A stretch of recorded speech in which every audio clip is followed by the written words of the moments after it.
से चली गई। माइकल की नज़र थोड़ा दूर खड़े एक आदमी पर पड़ी जो आंख गड़ाए उसकी ओर देख रहा था, लेकिन फिर पता चला कि वह तो असल में अंधा है। रात के समय माइकल्स के घर पहुंचा, वो भी एक अदृश्य दोस्त बनाकर। बहुत खुश थी। कुछ देर बाद उन्होंने एक दूसरे को किस किया, लेकिन अचानक माइकल की शक्तियां फिर से जाने लगी।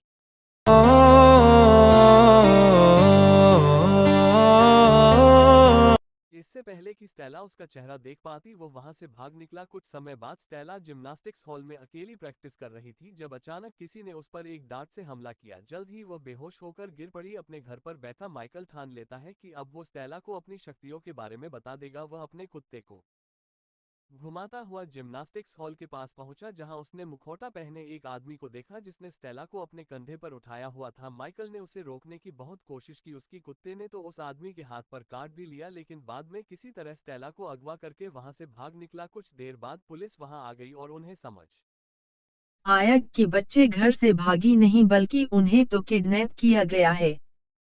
की आंखें खुली तो वो एक सुनसान कमरे में थी और उसके स्तर से बहुत सारी तारें जोड़ी गई थी। हम देखते हैं कि वहां पर माइकल का एक टीचर भी मौजूद था। उन्होंने इसके अलावा कुछ टेस्ट किया और बाद में बाकी दो बच्चों के साथ एक कमरे में बंद कर दिया। अगले दिन माइकल समुद्र किनारे अकेला बैठा था जब वह अंधा आदमी उससे मिलने आया।